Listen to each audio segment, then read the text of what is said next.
കൊല്ലത്ത് രണ്ട് വ്യത്യസ്ത പോക്സോ കേസുകളിലായി 2 പേർ പിടിയിൽ. ഏരൂരിൽ പ്രായപൂർത്തിയാകാത്ത പെൺകുട്ടിയോട് അതിക്രമം കാട്ടിയ ആനന്ദാണ് അറസ്റ്റിലായത്.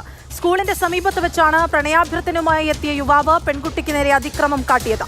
മറ്റൊരു കേസിൽ സമൂഹമാധ്യമത്തിലൂടെ പരിചയം സ്ഥാപിച്ച് പെൺകുട്ടിയെ പീഡിപ്പിച്ച അരവിന്ദ് എന്ന യുവാവും അറസ്റ്റിലായി.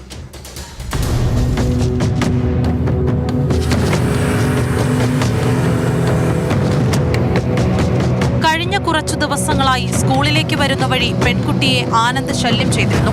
ശല്യം കൂടിയതോടെ പെൺകുട്ടി സ്കൂളിലേക്ക് വരുന്നത് പോലും ഭയന്നിരുന്നു. പെൺകുട്ടി അമ്മയോട് കാര്യങ്ങൾ തുറന്നു പറഞ്ഞതിന് പിന്നാലെ യുവാവ് ഭീഷണിയുമായി എത്തി. കഴിഞ്ഞ ദിവസം സ്കൂളിന് പുറത്തുവെച്ച് പെൺകുട്ടിക്ക് നേരെ ഇയാൾ അതിക്രമം കാട്ടി. തുടർന്ന് പോലീസ് എത്തി ആനന്ദിനെ പിടികൂടുകയായിരുന്നു. ഏരൂർ ഭാരതീപുരം സ്വദേശിയാണ് ആനന്ദ്. അതിക്രമം ചെറുക്കാനായി പെൺകുട്ടി പ്രതിയുടെ കയ്യിൽ കടിച്ചു. ശേഷം ഓടി രക്ഷപ്പെട്ടാണ് മാതാപിതാക്കളോടും അധ്യാപകരോടും അതിക്രമ വിവരം പറഞ്ഞത്.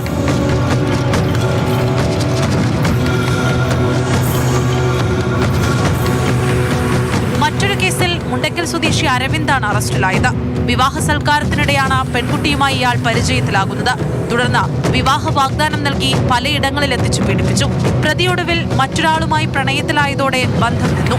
തുടർന്ന് മാനസിക ബുദ്ധിമുട്ടുകൾ അനുഭവിച്ച പെൺകുട്ടിയോട് മാതാപിതാക്കൾ കാര്യങ്ങൾ ചോദിച്ചറിഞ്ഞപ്പോഴാണ് കുറ്റകൃത്യം പുറത്തുവന്നത്.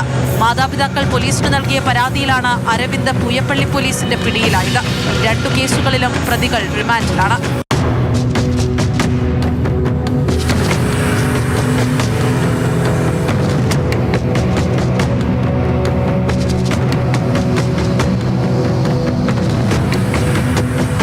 മാതൃഭൂമി ന്യൂസ്, കൊല്ലം.